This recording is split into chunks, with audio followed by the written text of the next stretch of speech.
mais uma vez, uma boa tarde a todos que estão conosco hoje, nessa tarde, em mais um Diálogos da Gestão Cultural, um evento promovido pelo Conselho de Gestores Municipais de Cultura de Santa Catarina, que é um órgão vinculado à Federação Catarinense de Municípios, a FECAM.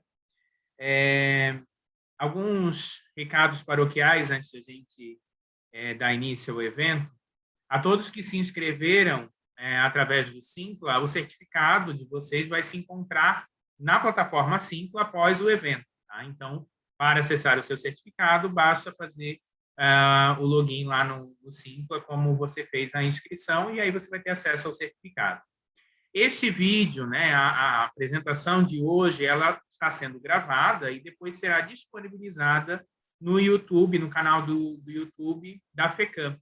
Então, para as pessoas que não tiveram oportunidade de estar conosco hoje, nessa tarde, poderão assistir posteriormente lá no YouTube. Bom, nós já temos aqui, então, como eu falei antes, as nossas convidadas, que é a Cecília Rabelo, depois apresentarei elas, e a Xibian Filemon Oliveira Costa. Mas antes de a gente passar a palavra para elas, gostaria de pedir a todos que mantenham seus microfones desligados, ao longo de toda a explanação delas, e ao final aí nós abriremos a palavra a todos os presentes para perguntas, intervenções aí que vocês desejarem fazer para as nossas convidadas. Tá? E aí elas estarão conosco também para fazer para responder, enfim, para comentar, conversar com vocês. Então, esse é o trâmite do nosso evento de hoje. Nós teremos, então, as duas apresentações, em torno de 20 a 30 minutos, cada uma delas, e após essas apresentações, nós abriremos, então, a palavra para todos os participantes. Tá certo? Bom, eu passo a palavra, então, primeiro para a Cecília. Deixa eu pegar aqui só o currículo dela para poder apresentá-la. Cecília Rabelo, presidente do Instituto Brasileiro de Direitos Culturais, IBDCult, advogada, sócia do Saraiva e Rabelo Advocacia, especializada em economia criativa, mestra em Direito Constitucional pela Unifor e especialista em gestão de políticas culturais pela Universidade de Girona, na Espanha. Cecília, muito obrigado pela sua presença, obrigado por ter aceitado o nosso convite e fique à vontade, a palavra é sua. Boa tarde a todos e todas. Agradeço demais o convite, estar aqui falando com vocês. Bom, quando me convidaram, me chamaram aqui para participar dessa conversa, eu achei o tema super importante para ser discutido, especialmente quando a gente está falando de um conselho de gestores municipais no âmbito da cultura, editais de financiamento à cultura. Eu sou advogada, trabalho nessa área da cultura e economia criativa já há algum tempo e atualmente estou no IBDCult, nesse Instituto Brasileiro de Direitos Culturais, e lá a gente vem exatamente discutindo não só isso, todos os aspectos dos direitos culturais, mas também o financiamento, o fomento, usando um termo aqui mais genérico, o fomento à cultura. E aí, enfim, para também não me alongar demais, mas ser objetiva na fala, eu relacionei aqui 4 pontos que eu gostaria de comentar, de citar com vocês, para tentar trazer alguma contribuição da minha vivência e a partir de uma visão jurídica, porque é a visão que eu consigo contribuir de alguma forma, Outras, a visão da própria gestão, da política pública, com certeza vocês me ensinam muito mais. Eu tento trazer aqui uma visão jurídica do que é o fomento à cultura e dos entraves e das dificuldades e quais são os caminhos, me parece, para a gente tentar superar as dificuldades do fomento à cultura. Bom, o primeiro ponto é o próprio dever de fomento. A gente sabe que o dever de fomentar as manifestações culturais não é um simples querer do Estado ou coisa do tipo. A própria Constituição Federal, a norma mais importante do país, ela prevê como dever do Estado o fomento à cultura. né? Então, os direitos culturais, os denominados direitos culturais, que são uma espécie de direitos fundamentais, estão lá previstos na Constituição Federal, a gente pode conceituar, eu gosto desse conceito, né, que é do professor Humberto Cunha, que enfim, tem um livro sobre teoria dos direitos culturais, que ele fala que os direitos culturais são todos aqueles direitos que são relacionados às artes, à memória coletiva e ao fluxo de saberes. E aí, a partir dessa perspectiva, a gente tem, sim, né, as artes, a memória coletiva, a gente pode falar no dever de fomento do Estado. E aí o Estado, eu estou utilizando o termo genérico, né? Estado, no caso do Brasil, União, Estados, Distrito Federal e municípios. Né? Tanto na Constituição Federal é prevista uma competência, ou seja, uma atribuição para todos esses entes, para fomentar a cultura, tá? Como é previsto também uma competência, uma atribuição legislativa, ou seja, de fazer leis sobre cultura. Então, todos os entes podem atuar na área da cultura, e podem, na verdade, devem, né? E todos os entes podem fazer leis sobre cultura, né? Tanto leis de fomento, quanto leis de proteção do patrimônio cultural, quanto leis, enfim, genéricas, né? De sistemas de cultura e tudo mais. Então, é uma competência, uma atribuição prevista na lei, prevista na Constituição e atribuída a todos os entes. Então, não existe aquela possibilidade, pelo menos não tem fundamento legal, a questão de não, se a União está fazendo, o Estado não precisa fazer, ou se o município está fazendo, o Estado não precisa fazer. Na verdade, todos devem atuar de forma conjunta e colaborativa. Né? E aí, na própria Constituição Federal, a gente tem uma seção só para a cultura, né? O artigo 215, o 216 e o 216-A são os artigos da Constituição Federal que falam sobre cultura. Por que eu falo muito sobre a própria Constituição? Porque ela é a norma mais importante do país, ela está acima de todas as outras leis, e o dever de fomento está previsto lá.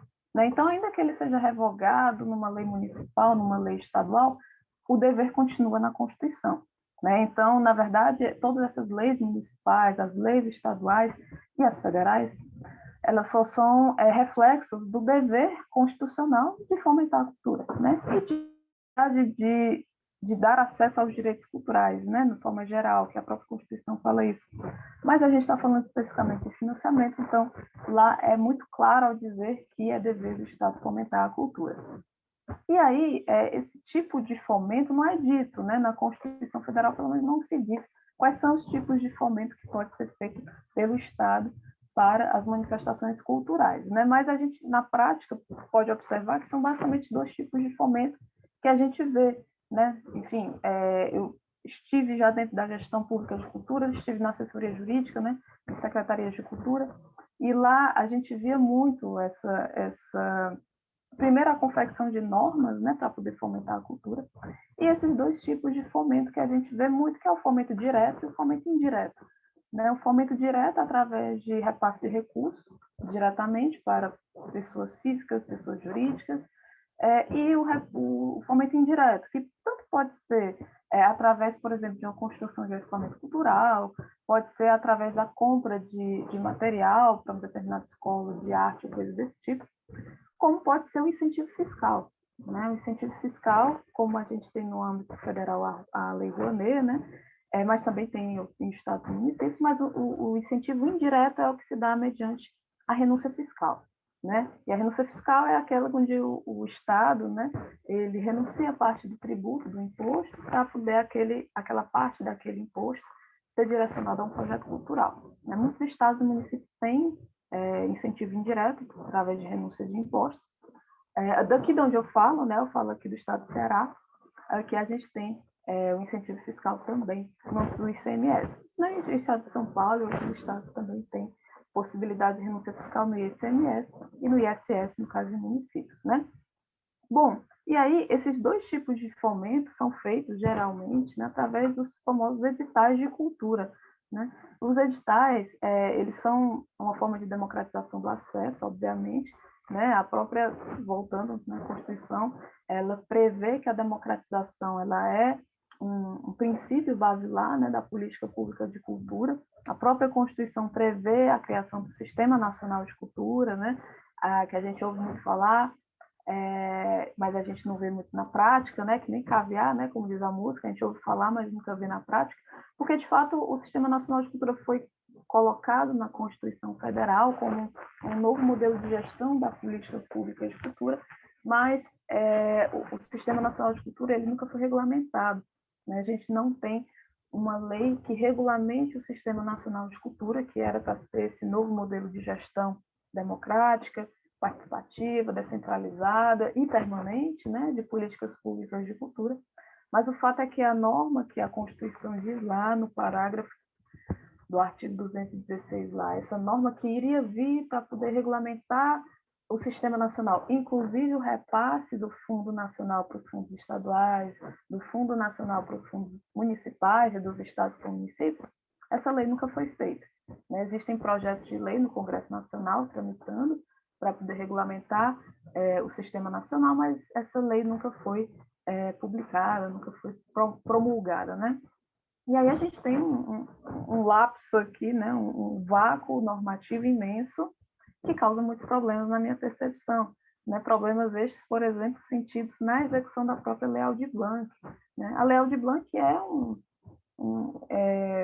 ela vem exatamente do dever constitucional de fomento, né? Lógico, no nome da pandemia, mas se não fosse o dever lá constitucional de fomento, não tinha Lei Aldir Blanc. Então, a Lei Aldir Blanc vem desse dever de fomento e, na hora de ser implementada, foi e é ainda, né, uma grande dificuldade, muito, eu acho, né, penso eu, que pela falta dessa regra geral, pela falta dessa norma que deveria existir a nível nacional, para poder dizer como é que é feito, afinal, o fomento à cultura, como é que é feito, afinal, esse repasse que é do fundo para os fundos estaduais. Isso nunca tinha sido nem feito antes, né? Foi a primeira vez, com a Lei Aldir Blanc, esse tipo de repasse, né? Então, foi um grande desafio, e ainda hoje, com a execução do que sobrou, né, lá nos cofres dos estados e municípios, ainda é um grande desafio.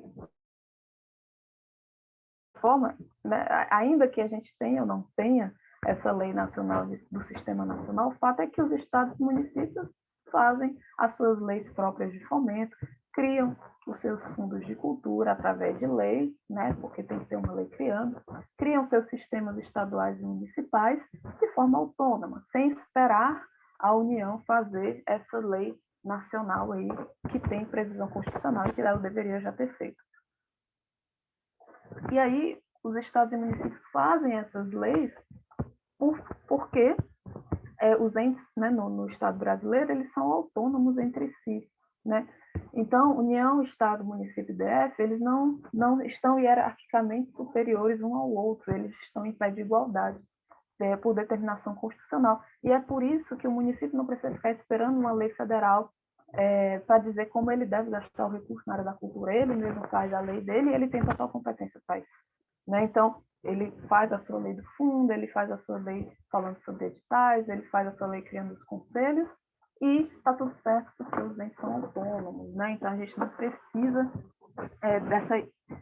na verdade, não é que a gente não precisa observar a lei que está acima, a gente utiliza como uma, digamos assim, como uma regra geral, né, como uma inspiração, mas a gente não precisa esperar, no caso dos municípios e estados, a norma nacional para falar sobre como cada ente deve gerir o fomento, ou fazer o seu financiamento à cultura, ou lançar os seus editais, tá? Claro, a Aldir Blanc vai ser diferente, por quê? Porque o recurso é federal. Quando o recurso é federal, é a União que vai dizer como gasta, mas se o recurso é estadual, se o recurso é municipal, é o próprio ente que vai dizer como é que deve gastar, né, executar. E aí, gente, pelo menos assim, o que eu vejo na prática, eu acho que eu gostaria de contribuir com vocês, é exatamente pelo fato de que quem trabalha dentro da gestão deve sentir, talvez, uma dificuldade, pelo menos a gente vê isso aqui, uma dificuldade em relação às leis de fomento e de financiamento à cultura, e a dificuldade, principalmente em relação às próprias assessorias jurídicas, procuradorias, que trabalham dentro da gestão, ou quem participa de editais, a própria burocratização dos editais, né? Então, a gente sabe que o edital, ao mesmo tempo que é um mecanismo de democratização, ele também é de exclusão, porque geralmente ele é burocrático, ele traz regras, muitas vezes, que não estão muito adequadas à realidade da cultura e do setor, né? O setor é informal, a gente tem dificuldades para poder atingir, né, positivamente todo mundo. Então, o edital, ao mesmo tempo que é democrático, ele é excludente. E me parece que o desafio é torná-lo menos excludente, fazendo com que as pessoas consigam participar do edital, né? E mais, consigam sair do edital prestando contas, né? Porque também é uma das dificuldades que a gente vê dentro do fomento à cultura é o alto número de problemas em prestação de contas, a galera que não consegue muitas vezes né, consegue passar no edital, executar o recurso, mas não consegue prestar conta, porque tem uma dificuldade de compreender, às vezes, as burocracias que são necessárias, mas outras já não são tanto, né? Então, eu acho que a gente precisa, de fato, tornar os editais mais acessíveis e torná-los, sim, mais simples, por que não? Né? A gente sabe que o desafio da gestão também é porque quem está dentro da gestão, né, pública está com um tribunal de contas do lado, né, vendo tudo que você faz, analisando tudo que você faz. E aí, muitas vezes, os tribunais, né, e aí eu digo também por essa experiência dentro da gestão, muitas vezes eles não entendem o que a Secretaria de Cultura faz na ponta, né? Então, às vezes não entende por que um edital pode participar uma pessoa física, por que eu posso dar um dinheiro ali para aquele grupo, daquela manifestação cultural, por que ele pode me apresentar uma prestação de contas mais simplificada. E aí começa a ter problemas, às vezes com reprovação de contas do gestor, às vezes com, enfim, processos mil aí que os órgãos fiscalizadores não entendem muito bem o que acontece dentro da gestão pública de cultura. E aí a aplicação de lei de licitações o tempo todo, aplica 8666, que no caso não é mais esse número, né, mudou a lei, mas uma coisa de aplicar a lei de licitação para tudo, enfim, e usar regras que não são próprias do setor cultural para tudo que está dentro do setor cultural. Então, isso é um grande problema. Me parece que a gente tem essa dificuldade, pelo menos aqui eu vejo muito, e também outros gestores, eu vejo muito reclamar sobre isso, da falta de compreensão do que se faz dentro da secretaria, do que é o fomento, e de que a gente não pode tratar um fomento a uma manifestação cultural da mesma forma que a gente licita uma obra pública, né? Então, são coisas totalmente diferentes e a gente tem que usar regras totalmente diferentes. É claro que a gente tem princípios administrativos constitucionais previstos na Constituição Federal que devem ser observados. Isso é muito claro, né? E ninguém duvida disso. Tem que ter controle, tem que ter prestação de contas do recurso público, tem que ter tudo isso. Mas isso não significa que tem que ser burocrático, que tem que ser difícil ou que tem que ser penoso, né, para quem está participando do edital, porque eu vejo muito isso, e nos editais da Aldir Blanc foi a mesma coisa, uma dificuldade imensa para participar e uma dificuldade maior ainda para conseguir sair prestando conta de forma correta, né? E aí, me parece, já querendo concluir aqui, chegando no final, mas me parece que uma possibilidade de resolver estes problemas que a gente tem dentro da gestão é a gente ter, primeiro, né, leis. A gente tem que ter leis municipais e estaduais, a gente tem que ter, se não tem lei, se já tem lei, vai fazer um decreto, vai fazer uma portaria, enfim, a gente tem que regulamentar ou fomentar a cultura, tá? No âmbito municipal, no âmbito estadual, a gente tem que ter uma lei própria do fomento à cultura em cada ente, porque não dá para ficar utilizando uma lei ali da galera da infraestrutura, da saúde, enfim, utilizando outras normas que não são as nossas, para poder fomentar a cultura, porque são coisas totalmente diferentes. E quando a gente cria uma normativa própria, a gente consegue criar instrumentos jurídicos adequados. Porque cansei de ver também, na Aldir Blanc, né, porque é o caso mais recente, a galera não sabia como é que fazia os editais. Vai ser prêmio, vai ser fomentar um projeto cultural, como é que presta conta? Tem que ter nota fiscal, vai ter que fazer cotação? Enfim, caos, né? Ninguém sabia o que fazer. Mas por quê? Porque não tem lei, porque não tem regra prévia, entende? Então, me parece que é fundamental a gente ter regras prévias, porque quando a gente tem uma norma específica, por exemplo, no município tal, eu tenho a minha lei aqui que fala sobre fomento, que cria os instrumentos, fala sobre prestação de contas, está tudo certo, eu não tenho que ficar aplicando lei estadual ou lei federal que não tem nada a ver com a minha realidade. Eu posso criar meus instrumentos jurídicos e eu acredito que essa é uma possibilidade de saída, claro, observando as regras de direito administrativo, as regras dos direitos culturais, né, previstos na Constituição, mas a gente pode prever instrumentos adequados. Tá? Aqui, por exemplo, no estado do Ceará, até um dia desses estavam utilizando uma lei que não era nem da cultura, era uma lei geral sobre, enfim, transferência de recursos, enquanto a lei de cultura era basicamente ignorada. né? E aí aconteceu que o Tribunal de Contas daqui do Estado do Ceará entendeu que não deveria ser aplicada essa lei aqui, e sim a lei do Sistema Estadual de Cultura do Estado do Ceará. E aí, dizer o óbvio, né? Porque se eu tenho uma regra própria, eu tenho que aplicar a minha regra própria. Né? Então, e aí me parece que isso é uma possibilidade. E aí sim, como por exemplo tem o Distrito Federal, não sei se vocês conhecem, lá tem uma lei orgânica da cultura, né? Eles usam esse termo, que é uma lei do Distrito Federal, né? Que fala sobre fomento à cultura. Aí fala de fundo, fala de financiamento, fala de bolsa, fala de prêmio, fala de tudo. Tá? E a partir dali, eles conseguem ter autonomia na gestão. Por quê? Porque você vai aplicar as suas regras próprias. Você não vai ficar se utilizando de outras regras que são espaços, que são diferentes, são aplicados a outra coisa, né, que são ruins, mas são aplicados a outras temáticas, que não se adequa à realidade do projeto cultural. Né? Claro que uma coisa também a gente, através do fomento dos editais de cultura, né? Você transferir R$ 1 milhão para fazer uma obra audiovisual. Outra coisa é você transferir R$ 10 mil para fazer uma manifestação da cultura tradicional popular. São coisas totalmente diferentes. Eu não posso usar as mesmas regras. Eu não posso utilizar as mesmas regras de prestação de contas, inclusive. Tá? Mas eu vou criar isso da minha cabeça, eu vou botar no edital, e sem um fundamento prévio, não. Eu tenho que prever isso em lei. Tá? Porque aí volta, né, um princípio básico da administração pública, né, o princípio da legalidade. Eu não posso, poder público, fazer nada se não tem lei prévia. Então, eu tenho que ter uma lei que fundamente os meus atos.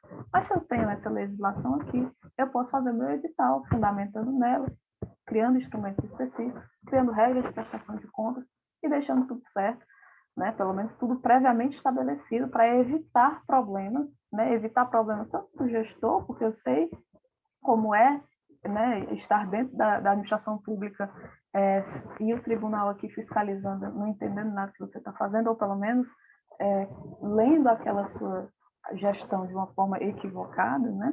Muitas vezes por desconhecimento, né? Porque isso é um fato. E também do outro lado, né? Do lado da galera que participa, das associações, dos artistas, dos grupos, dos produtores, que não, ou não conseguem participar dos editais, né? Porque ou são excludentes, só pode pessoas jurídicas sem fins lucrativos, só pode pessoa física, não tem escanto nenhum. Isso é uma regra, uma lei que você cria dizendo que pode ou não pode. Não existe uma regra que não pode fomentar empresa. Não existe isso. Assim.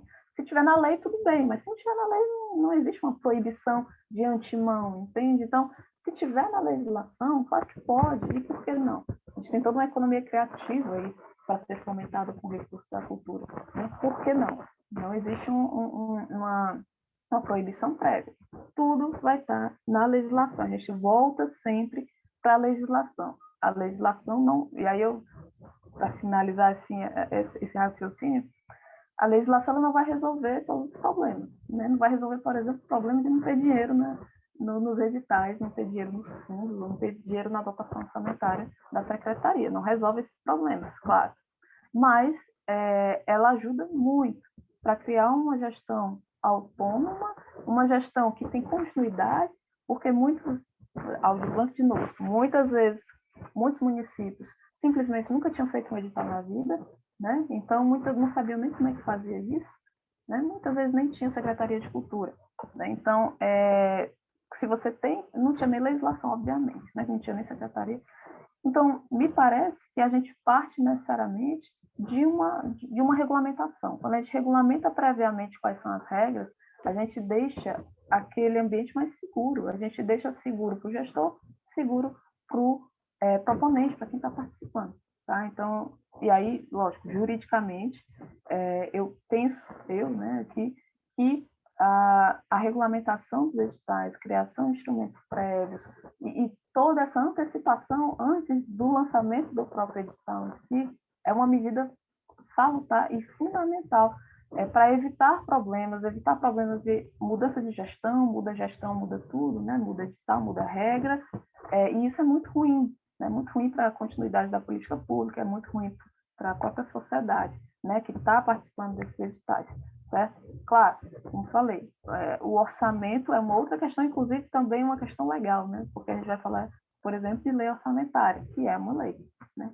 Então, para ter dinheiro no fundo, que é uma dotação orçamentária, tem que ter previsão na lei orçamentária, que é uma lei. Né? Então, Então, a gente volta de novo para a questão legal. Tá? Enfim, às vezes não é um tema muito divertido ou mesmo simples, às vezes, porque às vezes se utilizam mesmo nomenclaturas que, enfim, desnecessárias, às vezes complica mesmo para poder, me parece, né, de forma desnecessária, mas é fundamental, tá, gente? É fundamental a gente voltar e a gente focar, me parece, na legislação, nos decretos, nas portarias, nas instruções normativas e na lei em si, para poder garantir um fomento que seja minimamente de acordo com o que diz lá a Constituição, né? Descentralizado, democrático e permanente, né? Voltando à ideia de que política pública de cultura é política de Estado, não de governo, né? A Constituição Federal veio dizer isso, política pública de Estado, ou seja, ela não deve mudar de gestão para gestão, né? Claro, estou falando do sonho aqui, né? Do que deve ser, né? Mas é o que está lá na Constituição. Então, acho que a luta, né, a vontade e a busca deve ser para uma política de Estado, não uma política de governo, uma política que mude e que pare e que descontinue, né, de 4 em 4 anos. Tá? Bom, é isso, e aí eu fico aí à disposição para a conversa e para o debate, para ouvir vocês. Muito obrigada. Agradecemos a sua participação, Cecília. Informações muito relevantes, com certeza. Então, como a Cecília já colocou, né, nós estamos nesse diálogo falando sobre a confecção de editais de fomento à cultura. E para nos trazer, então, um pouco mais de uma experiência, né, do município, que tem uma série de editais variados, modalidades diferentes, né, e que consegue fazer aí um grande trabalho nessa questão de financiamento da cultura, eu convido a Chibian Filemon Oliveira Costa, que é diretora executiva da Fundação Cultural de Itajaí. Vou deixar que a Chibian também se apresente um pouco melhor na fala dela, mas diria que é importante, o convite foi feito, né, exatamente pela experiência que Itajaí tem tido nos últimos anos com o financiamento da cultura. São vários editais, e, como eu disse, editais de diferentes modalidades. Então, acho que a gente entender um pouco quais são essas possibilidades, um pouquinho mais, além daquilo que a Cecília já colocou aqui, vai ser muito importante para a nossa experiência enquanto gestores. Então, Chibian, fique à vontade, a palavra é sua. Boa tarde, Marcos. Boa tarde a todos que estão aqui conosco. Agradecer o convite. Vou falar brevemente, né, sobre mim. Eu fui estagiária na Fundação de Patrimônio aqui do município, Fundação Genésio Miranda Lins, em 2005, 2006.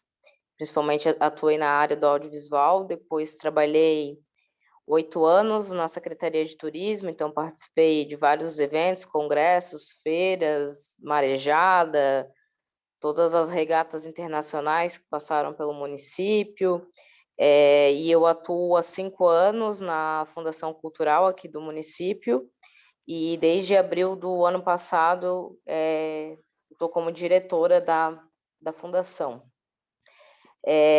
Como a Cecília falou, né, a gente, enquanto gestor, realmente a gente tem algumas dificuldades nos entendimentos, né, dos objetos culturais.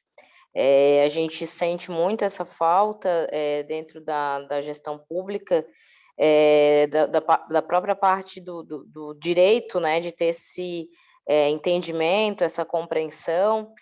São muitas idas, né, na procuradoria, na controladoria, para explicar, volta e meia, algum edital ou alguma contratação, né, quando surge alguma coisa em algum evento que a gente precisa, de fato, executar.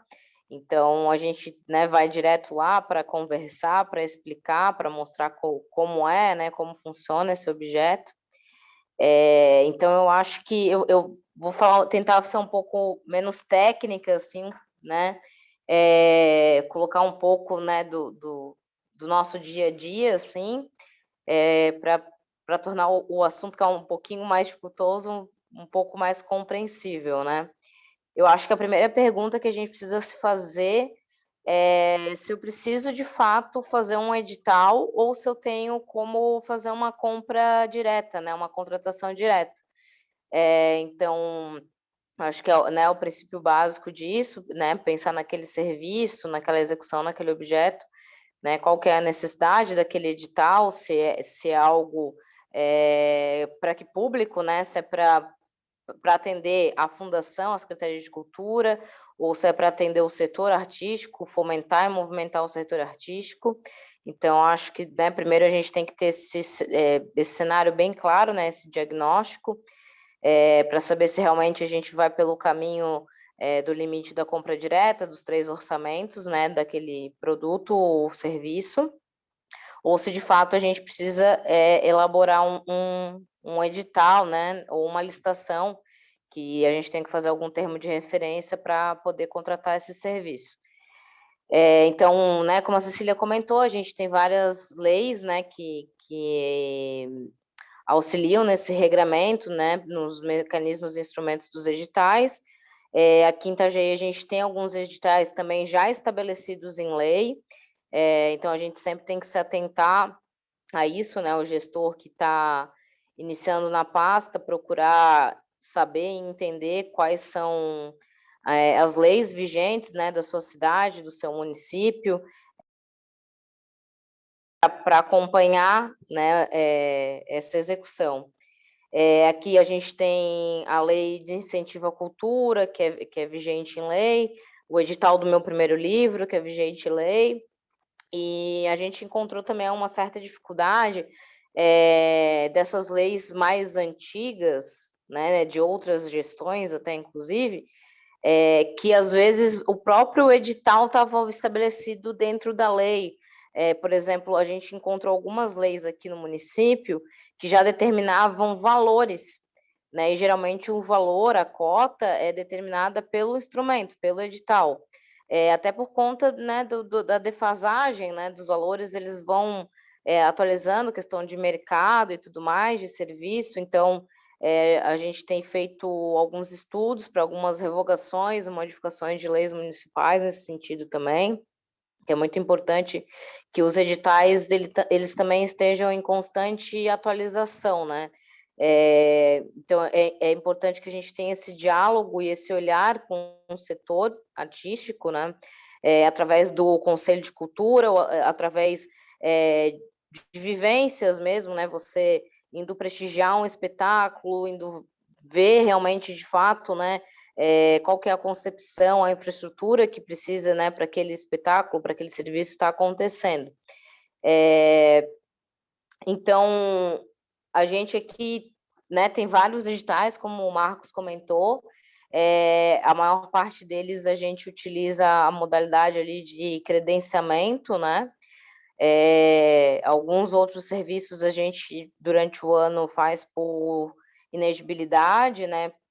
Porque a gente sabe que tem algumas singularidades, né? Algumas coisas de notório saber, notória especialização, que cabe também a contratação por inegibilidade.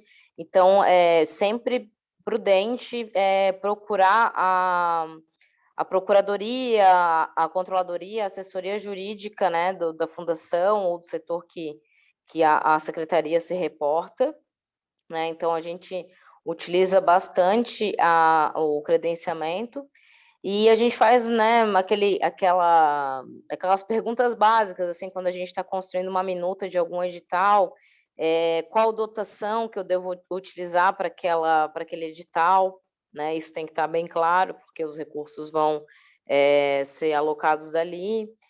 Qual que é o valor desse edital, né? Porque a gente pode estabelecer num edital por categorias, áreas e cotas, né? Cotas distintas, cotas iguais, ou um valor de um serviço X, mas quantas vezes eu vou utilizar esse serviço, né? Então, eu tenho que ter mais ou menos a conta ali de, eu vou contratar um músico, por exemplo.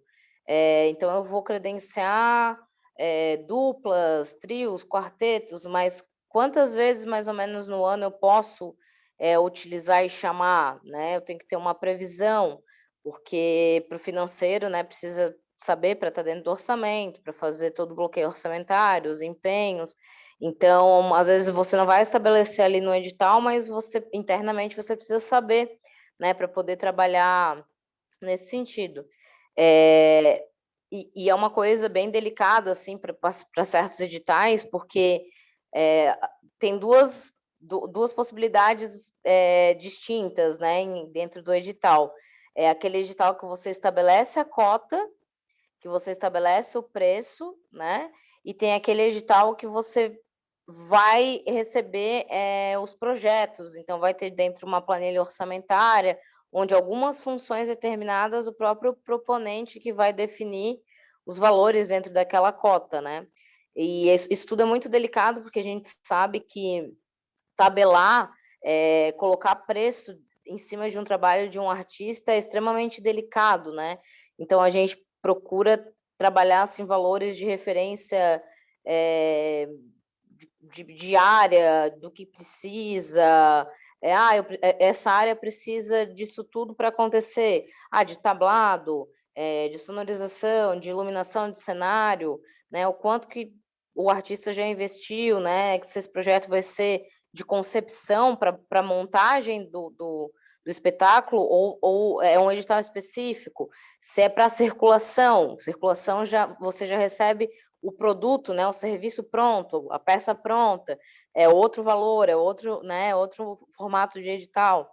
Então, são algumas coisinhas assim que a gente precisa estudar, né, e olhar para saber que direcionamento também esse edital vai ser levado, né? Sempre é importante consultar também na parte jurídica quais documentações obrigatórias para aquele edital, né? Os regramentos, as leis, elas condicionam muito as certidões, né? As certidões municipal, estadual, federal, FGTS, trabalhista, CRF, né? Tem uma série de certidões, né? De comprovante de residência, RG e CPF do proponente, contrato, estatuto, né? Então, é uma série de documentos que, para quem pega pela primeira vez, parece realmente um bicho de 7 cabeças, assim, mas quem tem isso tudo muito organizado, quando abre um edital, vai lá na própria internet, atualiza, né, aquela certidão para o preenchimento do cadastro, porque geralmente esses são documentos obrigatórios, né, para essa contratação pública, que podem, daí, dependendo do edital, estarem previstos na inscrição do edital ou no chamamento do serviço, né? Eu credenciei uma turma ali de teatro, de dança, de artes visuais. A partir do momento que eu chamo aquele artista, ele tem 7 dias para me entregar essa documentação para estar habilitado. Então, assim, tem várias formatações, né, que os gestores, os entes vão definir. Então, tem que estar tudo muito claro dentro desse edital, né? Aqui em Itajaí, a gente tem uma realidade, acho que um pouco, talvez, distinta, assim. Desde 2012, devido à marejada também, a gente está fazendo um trabalho junto com o Sebrae, né? Desde aquela época a gente fez,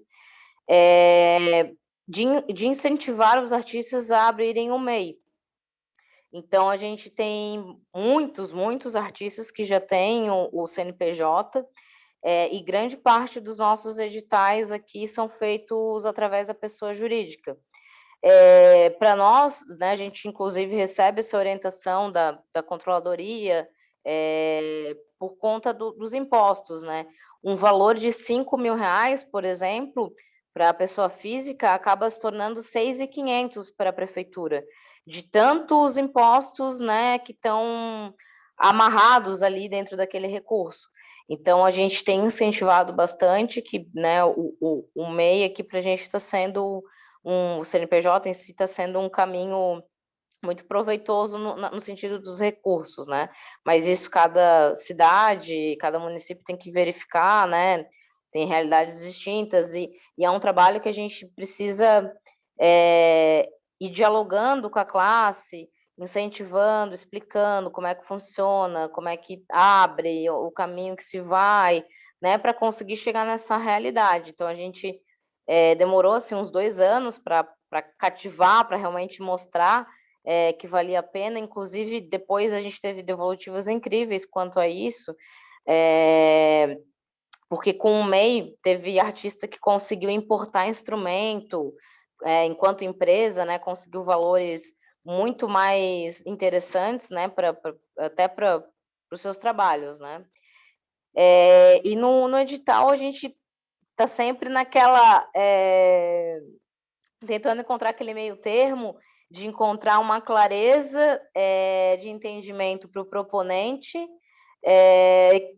conversando com a parte jurídica, né, para trazer um pouco mais de eficiência para o processo, porque às vezes a gente coloca os itens ali do edital e a gente, quanto ente, está muito claro, e para o proponente não está, né, às vezes fica subentendido alguma coisa, né, onde gera dúvidas naquele edital. Então, a gente fica em constante aprendizado, né, com os editais, porque a gente acha, não, esse edital saiu, nossa, está muito perfeito, agora tá tudo certo. Aí acontece uma situação que jamais a gente imaginou, né, uma situação aleatória que quebra a gente no meio e fala, nossa, não, isso não está previsto no edital.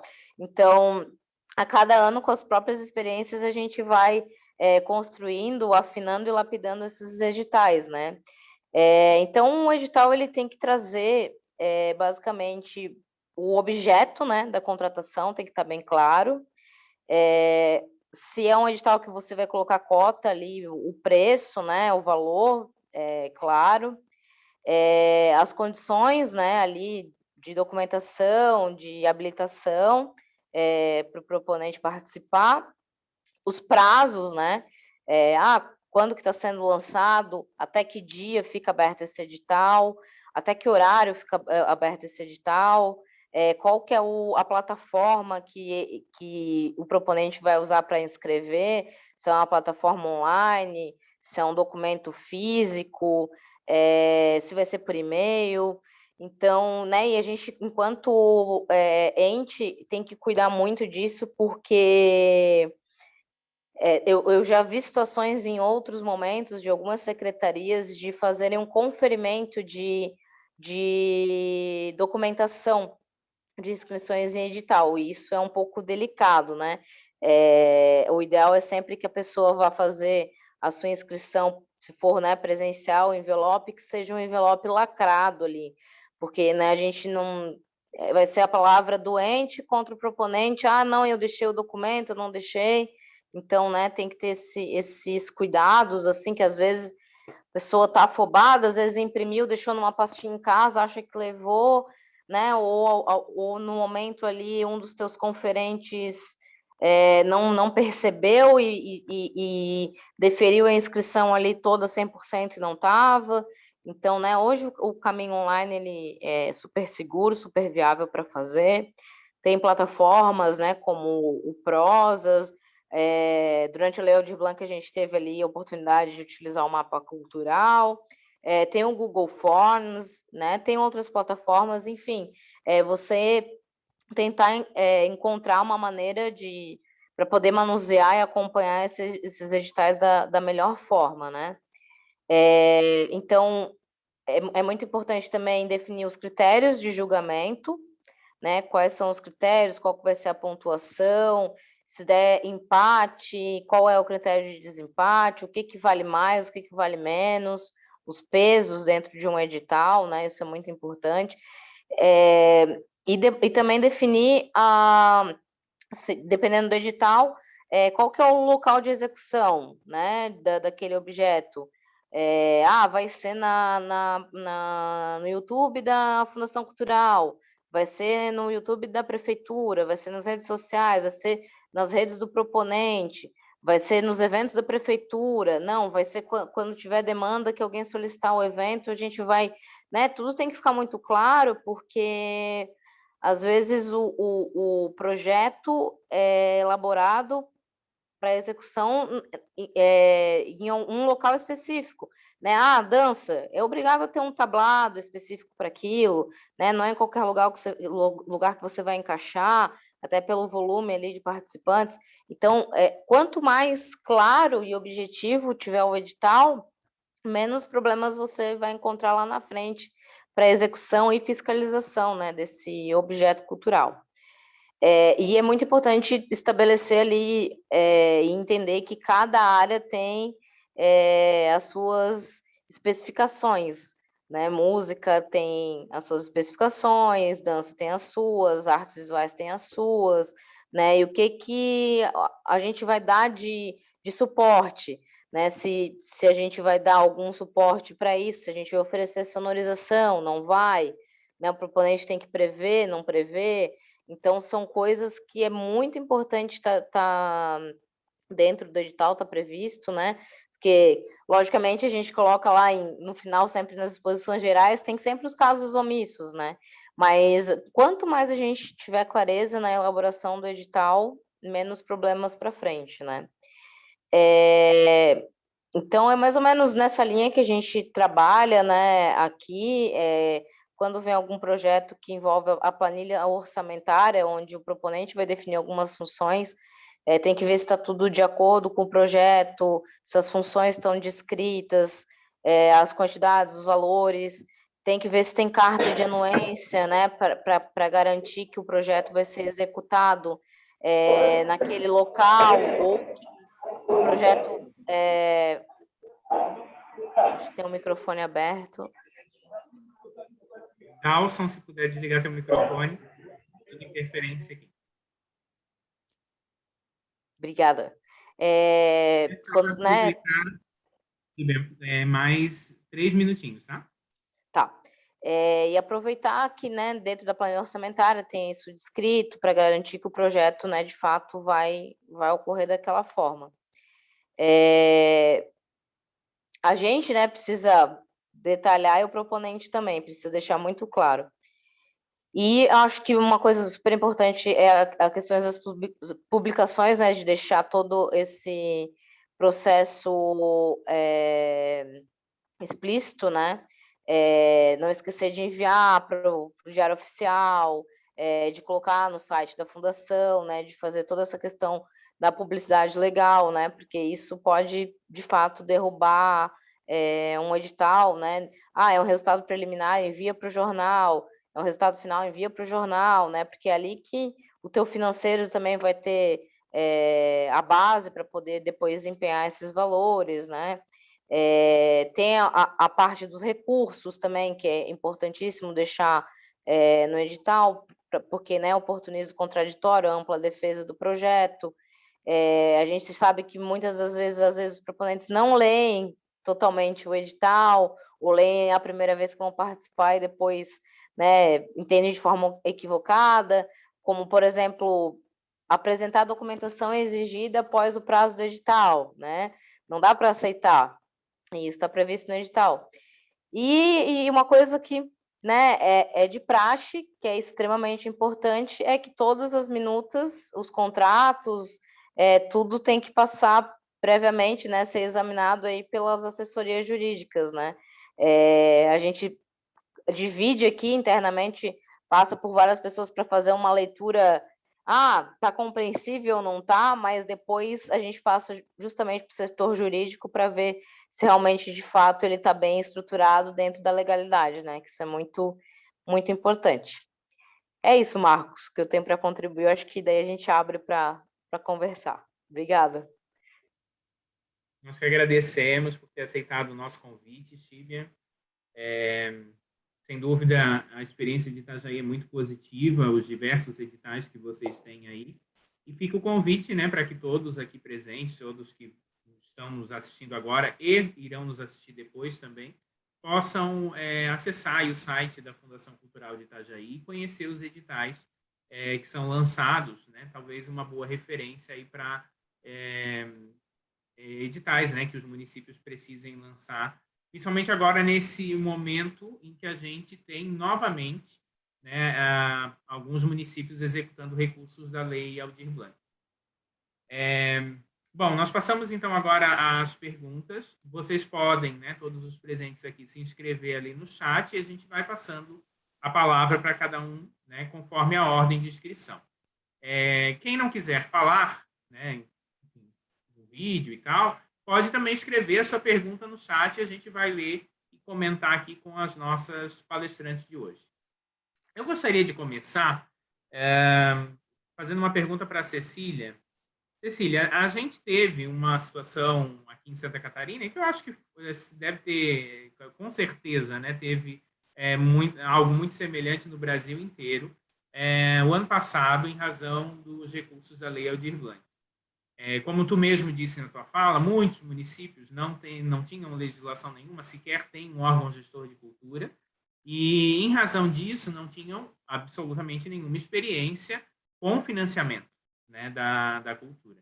E aí recorriam a gente, né, enquanto Congesc, enquanto FECAM, a gente buscou dar o maior suporte possível para que esses recursos fossem executados. E o aspecto era exatamente esse, assim, o edital. Como eu faço um edital? Como eu coloco esse recurso para frente? E a Lei Aldir Blanc, assim como normalmente a gente vê também nas leis municipais, não traz um regramento específico sobre o lançamento do edital, sobre o processo de seleção, né?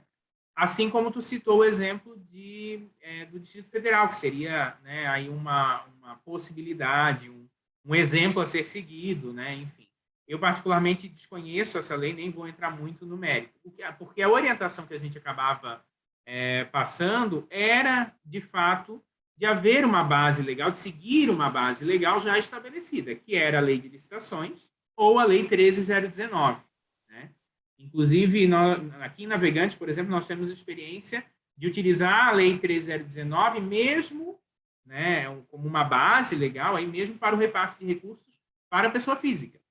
Né? Então, a gente tem, seguindo aí os mesmos trâmites, as mesmas regras, isso acaba acontecendo aqui. Então, serve de base legal, digamos assim, para a celebração de termos de fomento.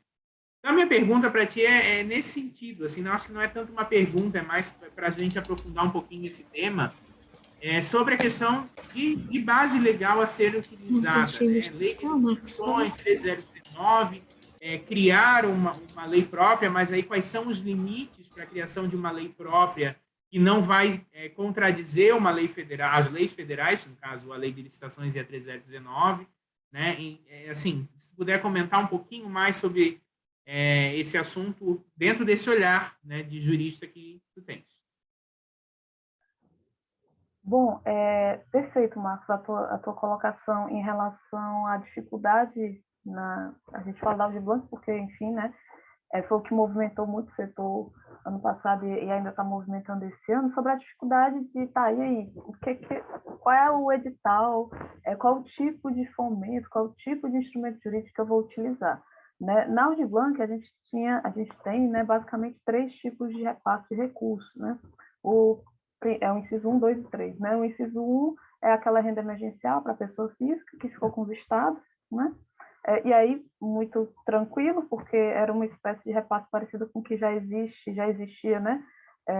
Em 2020, por causa da pandemia, aquele repasse geral, né? De uma renda emergencial e tal. Então, não tinha muita dificuldade, o dinheiro era dado, e é isso. Ninguém ia prestar conta de nada, porque, de fato, era uma renda emergencial para a pessoa física.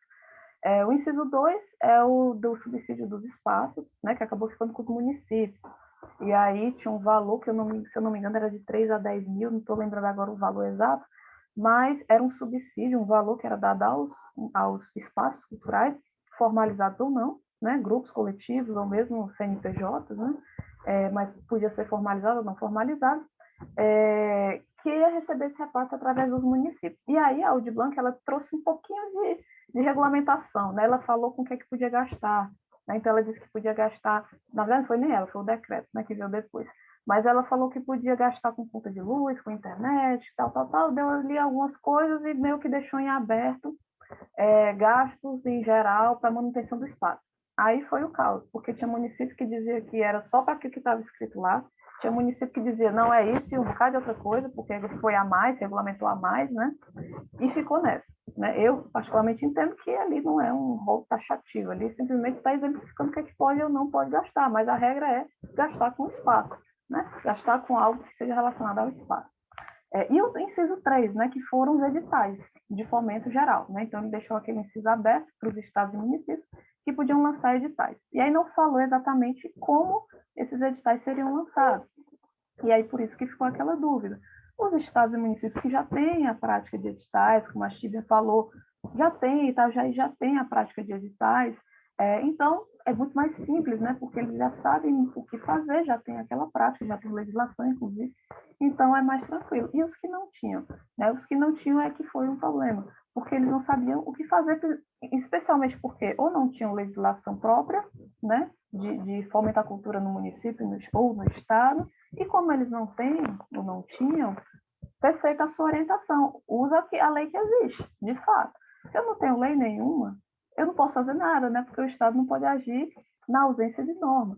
Então, eu vou atrás de alguma norma aqui para me dar uma orientação. E aí, às vezes, eu vou utilizar o 666, que é a lei de licitações e contratos, que agora tem outro número, que eu não lembro qual é. Eu vou utilizar 3019, que é o marco regulatório das organizações da sociedade civil, né? O famoso MIROS, que também é um bom marco regulatório, é uma norma bem interessante, mais simplificada, né? E aí eu vou utilizar o que eu tenho, né? Por quê? Porque o Estado não pode agir sem norma, precisa da legalidade. Claro, a aplicação dessas normas pode causar problemas. Por quê? Porque não é feito para isso, né? E aí a gente tem que entender a diferença, como a Chibia falou, muito interessante, a gente tem que entender essa distinção. Uma coisa é o órgão público de cultura, seja secretaria, fundação, ente público, né? Fazer licitação, né? Fazer compras diretas, fazer uma inexigibilidade, uma dispensa de licitação, para comprar um carro, para fazer uma reforma no equipamento cultural, para, enfim, comprar equipamento para poder colocar lá na escola pública que tem de dança ou coisas desse tipo. Isso é uma coisa. Outra coisa é a secretaria, o órgão público de cultura, fomentar a cultura diretamente através de repasse, né? Então, são duas coisas distintas. Quando eu sou órgão público de cultura, eu vou fazer uma compra, eu vou fazer uma contratação de pessoal, eu uso realmente, não tenho como fugir, porque, enfim, é uma norma nacional, eu uso a lei de licitações e contratos, porque eu estou fazendo uma compra direta, vou fazer uma concorrência, vou fazer uma tomada de preço, vou fazer, enfim, dentro desse âmbito aqui. Perfeito. Outra coisa é quando eu vou fomentar a cultura, né? Lógico, isso aqui também é fomento, tá? Lógico, construir equipamento cultural, vou fazer uma licitação com menor preço. Claro que isso é fomento, é um fomento indireto, vou construir equipamento para depois a galera ocupar. Tem tudo a ver, perfeito. Outra coisa é repassar recursos diretamente para o oponente fazer projeto. Outra coisa é repassar recursos diretamente para premiar uma iniciativa cultural. Entende? Então, como você bem falou, utilizar, por exemplo, a 3019 para poder fazer uma parceria, que é uma espécie de fomento, né? Perfeito. Mas aí, essa é a questão, tipo, a dificuldade quando a gente não tem uma norma própria, né? Quando a gente não tem previsão normativa própria dizendo eu posso lançar editais de premiação, esse termo premiação, né, que é muito utilizado, eu vou lançar, por exemplo, editais para fomentar projetos de dança, projetos culturais, audiovisuais, etc. Quando eu tenho isso já previsto na minha norma, eu não tenho, na minha percepção, por que utilizar outras normas. Claro, quando a gente deixa a norma aberta, a lei tem a lei não previu, por exemplo, regra de prestação de contas. Lá vai eu pegar a 3019 para ver o que a 3019 prevê para poder aplicar aqui por analogia. Pode ser também, só que não é adequada. Ou, às vezes, não é adequada. Às vezes encaixa perfeito, às vezes não. Né? Então, essa aplicação de normas estranhas, né, à realidade do setor pode vir a causar problemas. Por quê? Porque não é adequada. Por exemplo, o pessoal que utilizou muito 8666, Lei de Licitações e Contratos, na Audi Blanc, por exemplo, tinha que seguir um prazo de 45 dias, que é o prazo da licitação chamada concurso, que gera o prêmio. Né? Então, a licitação chamada concurso, que tem na lei, ela tem um prazo mínimo de edital de 45 dias. Dentro de uma norma de fomento à cultura emergencial, 45 dias com o edital parado é muita coisa. Né? Então, como é que eu vou aplicar um prazo de 45 dias se, na verdade, eu tenho um mês para pagar, para poder transferir o recurso para a pessoa baixar a conta? Enfim, né? Então, não bate, sabe? Não se adequa. E aí eu entendo total, quando você não tem nada, pô, você vai pegar o que tiver, né? Você vai se utilizar do que tiver.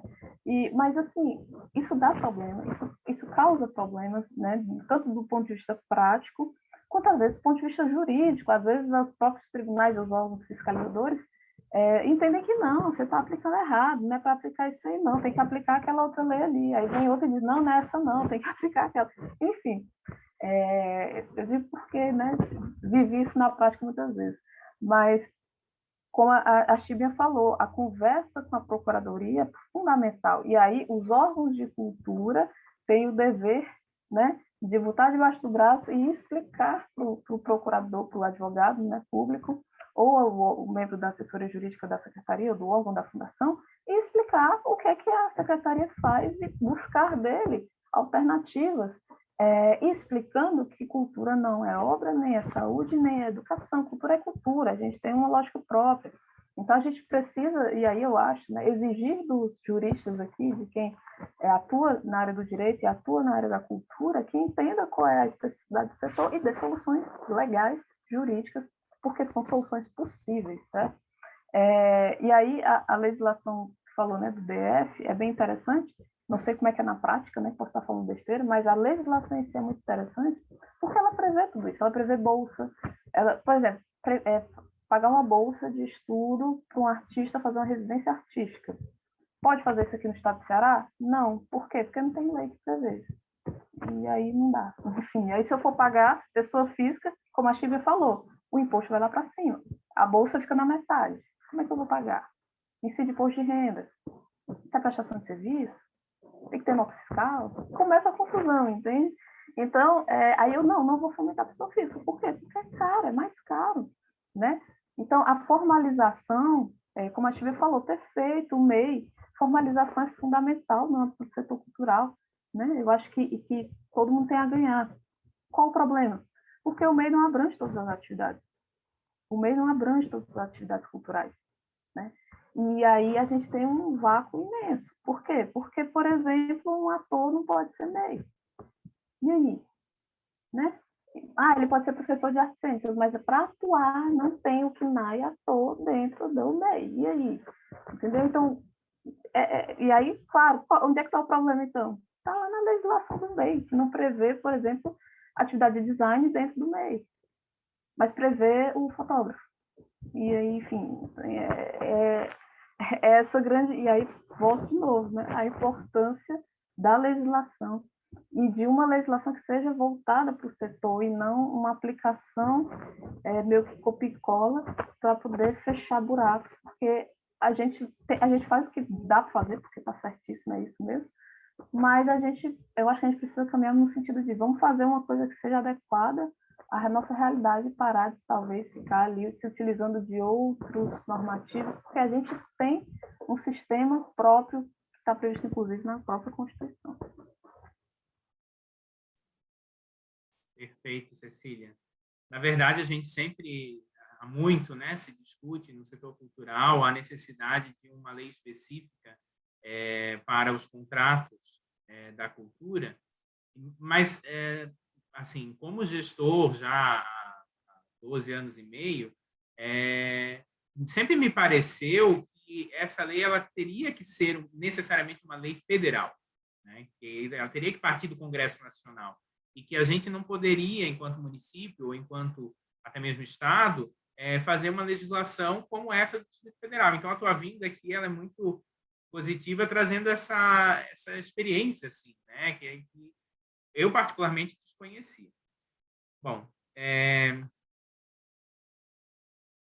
temos aqui uma pergunta para a Chíbia. Boa tarde. Existe algum link, site com modelos de editais da Lei Aldir Blanc que eu possa usar como base em minha cidade? A pergunta da Ana Paula Pires Coelho, coordenadora de projetos de cultura e turismo. Ana Paula, qual a cidade? Coloca aqui para a gente, que daí eu já comento. Chíbia, então essa experiência da Aldir Blanc de vocês, eu acho que seria Otacílio Costa. Ana Paula fala de Otacílio Costa. Então, comentar se existe essa referência, né, dos editais da Aldir Blanc, que vocês possam disponibilizar o link aqui para a gente, Mas eu queria reforçar a pergunta da Ana Paula e te pedir para falar sobre os editais que normalmente Itajaí lança todos os anos, né? Quais são os editais e qual a modalidade desse edital, né? Se ele é como o edital da lei de incentivo, que já comentou, ou se ele tem alguma modalidade de licitação que já vai para a linha da lei de licitações. A Aldir Blanc foi uma aula, acho, para todo mundo, né? Que foi 2, 3 meses ali com o recurso em conta para tentar chegar na ponta, né?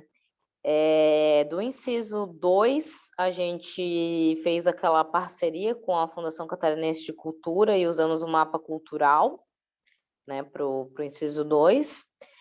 Acrescentamos, então o edital veio meio que pronto, já desenhado pela FCC, né?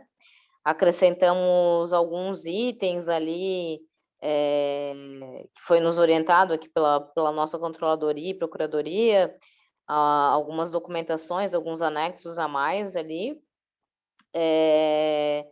E os outros editais a gente já segue um modelo, né, dos últimos anos, assim, e vai atualizando, né? A gente faz várias leituras, a gente pesquisa bastante.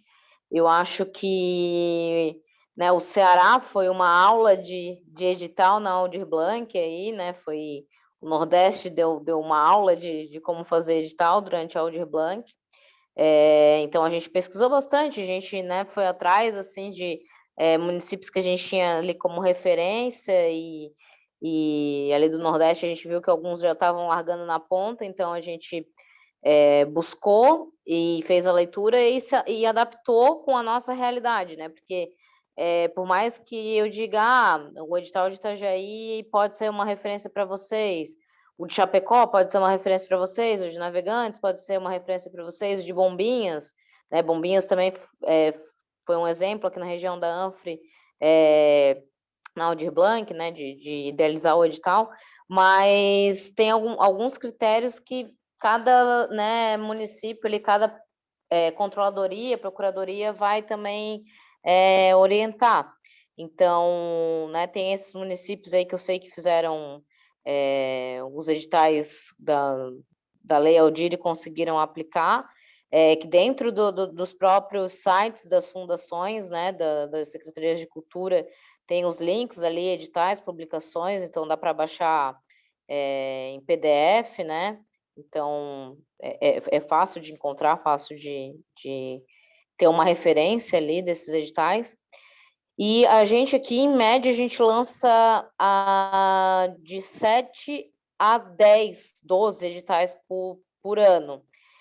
Tem uma variável porque a gente tem eventos bianuais, né? Então, tem editais específicos para alguns eventos, que são Salão Nacional de Artes, o Festival de Teatro Tony Cunha, o Festival de Música, mas para os editais de praxe a gente lança a Lei de Incentivo à Cultura, que geralmente é no final de dezembro, ela fica 45 dias aberta.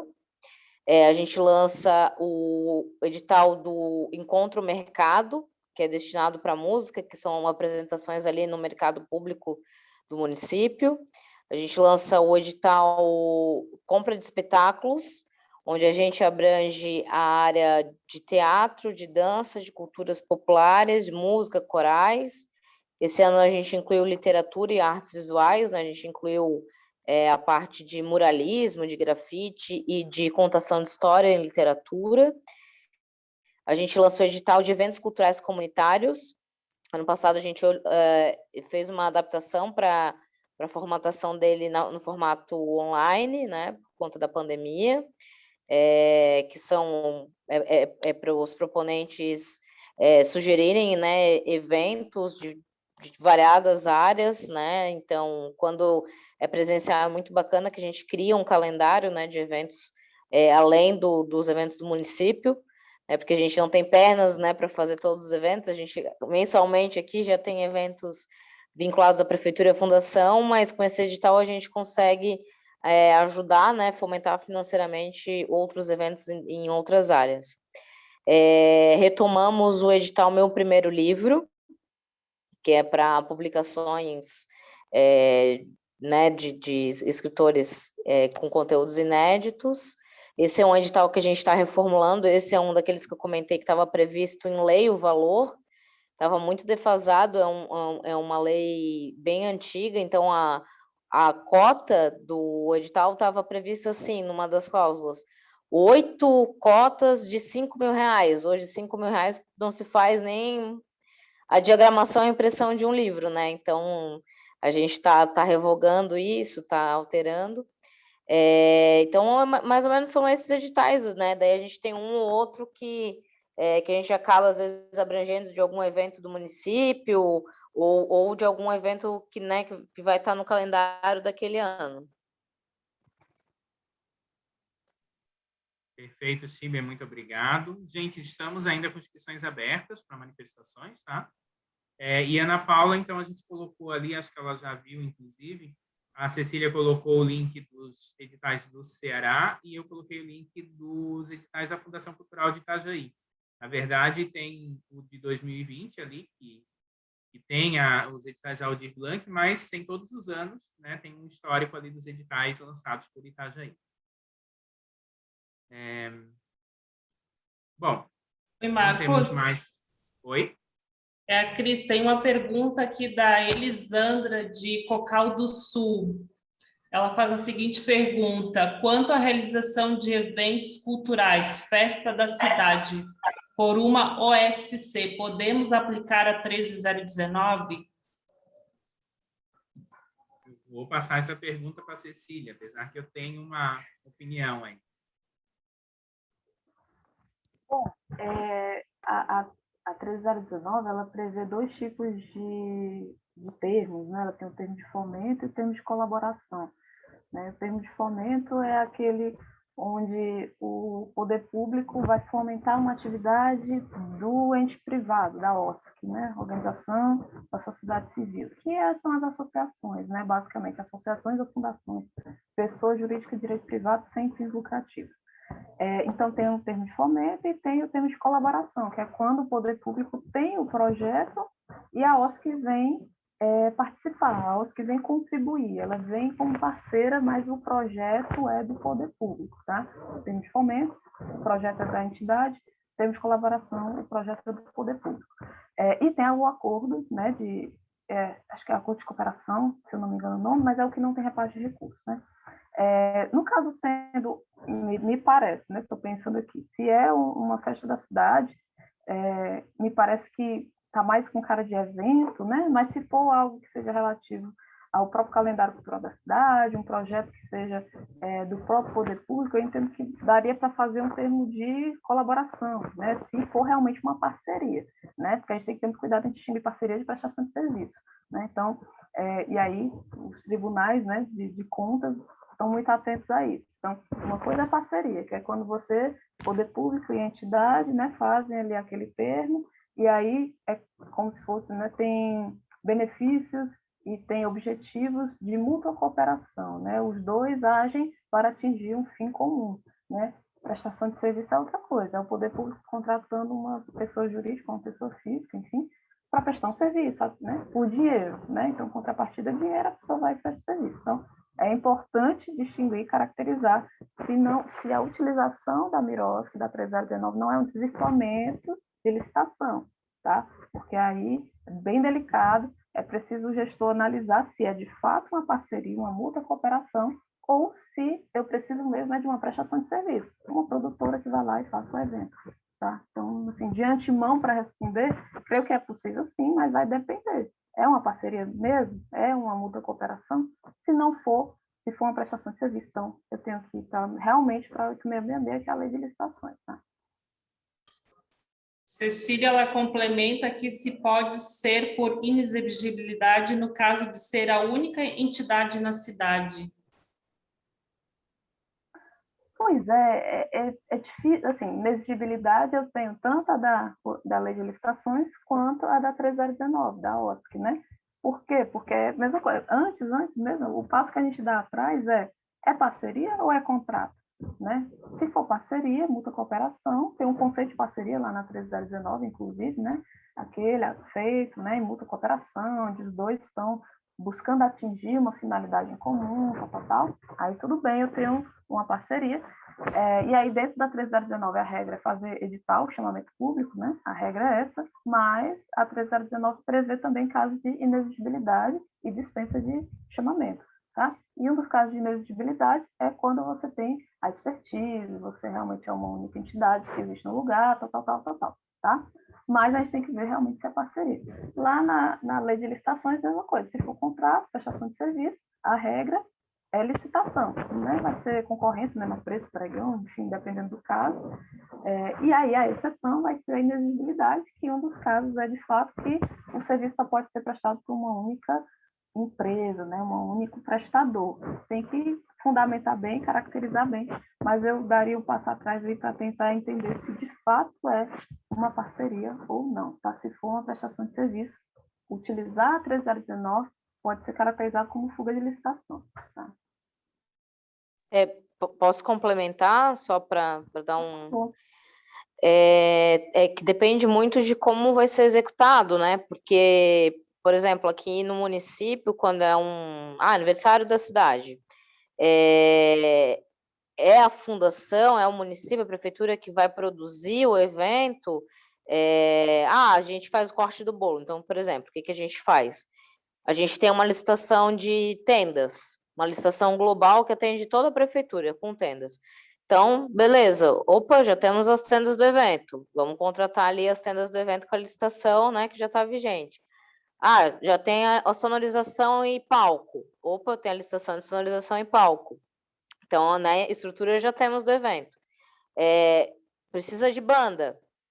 Então, de repente, aquele edital que a gente utiliza de compra de espetáculos, que já está credenciado, né, a banda, a gente só desloca para aquele evento. Então, às vezes, não tem a necessidade de você contratar uma produção ou algo nesse sentido para gerir o evento, né? Então, tem que entender também de que forma, né, qual que vai ser a função, né, dessa associação, dessa empresa, que atividade de fato que ela vai exercer, né?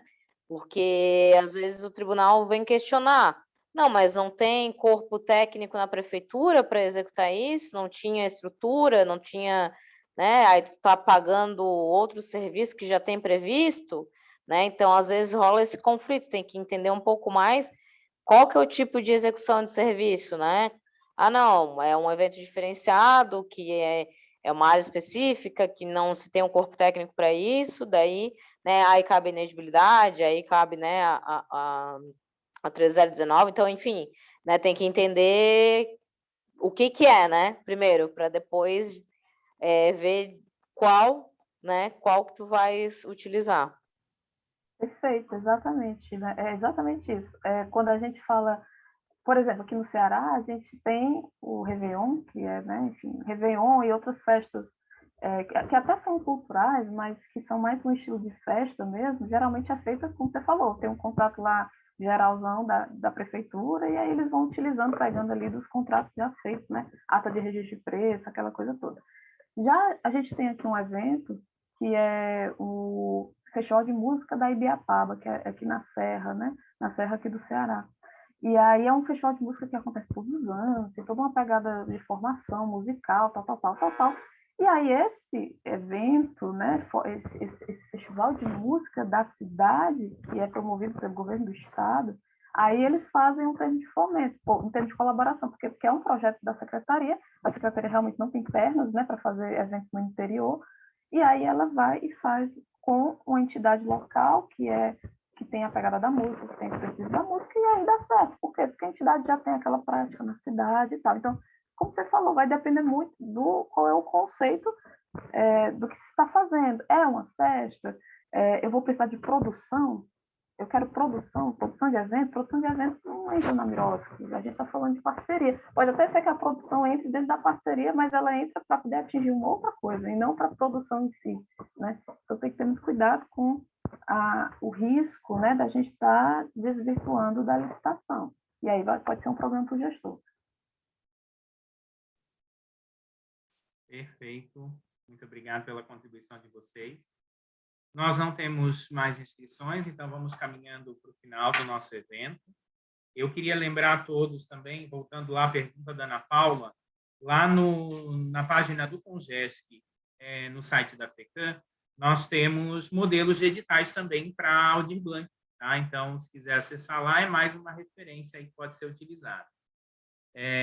Lembrando a todos que os certificados estarão disponíveis para quem se inscreveu através do Simpla na plataforma Simpla. Então, você vai acessar lá e ter acesso ao seu certificado após o nosso evento.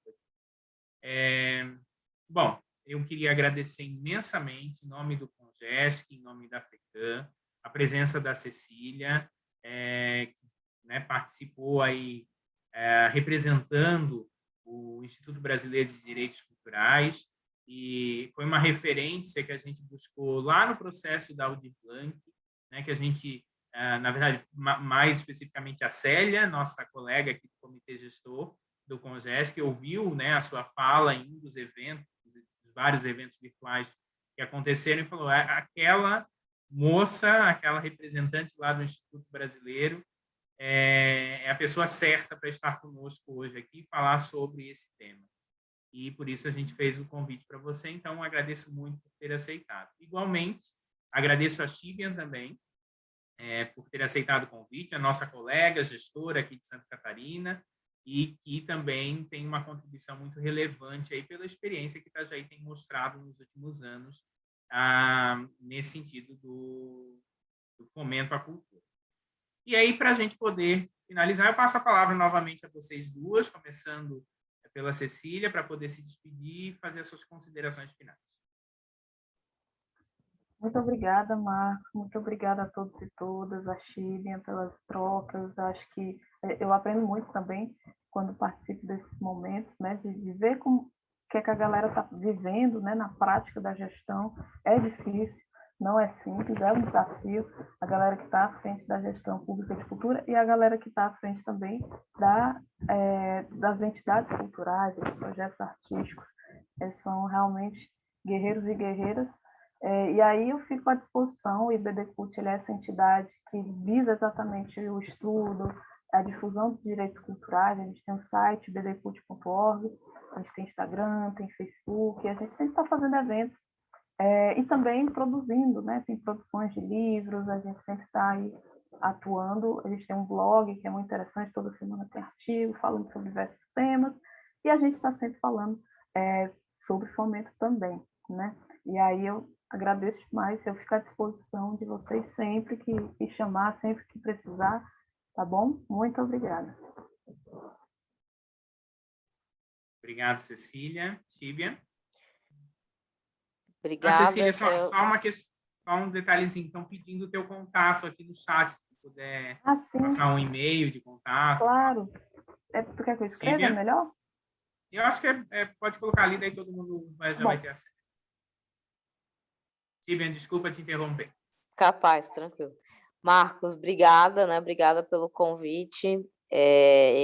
Cecília também pela troca. Acho que a gente, quanto gestor, a gente aprende todos os dias, vivencia experiências todos os dias. E a Lei Aldir Blanc deu um chacoalhão nessa parte de organização mesmo. A gente viu o quanto o setor precisa estar nessa parte burocrática, estar mais calçado, mais alinhado, Então, eu acho que foi uma aula, A gente teve que aprender algumas coisas ali na marra. A gente, quanto gestor, sempre procura, deixar as coisas mais entendíveis e plausíveis, para os proponentes possíveis, mas a gente sabe que ainda temos um longo caminho nesse sentido, de tentar desburocratizar um pouquinho, os processos. A gente sabe que às vezes são muitas etapas, acaba o recurso não chegando na ponta do jeito que a gente gostaria por conta desses impedimentos, Então, a gente sempre está trabalhando nesse sentido de buscar soluções dentro da legalidade, da moralidade, para poder fomentar a nossa cultura. Então, só tenho a agradecer. Muito obrigado, Silvia. E nós agradecemos, então, a presença de todos nessa tarde, lembrando que o nosso encontro, o vídeo do nosso encontro vai estar disponível no canal da FECAM no YouTube, para quem quiser, né, assistir novamente depois, ou quem não teve oportunidade de estar conosco hoje à tarde. Em nome do Congesc, né, novamente agradeço a presença de todos, e lembrando que em breve nós estaremos divulgando novos eventos informativos, né, como a gente tem feito aí nos últimos tempos. Boa tarde e até mais.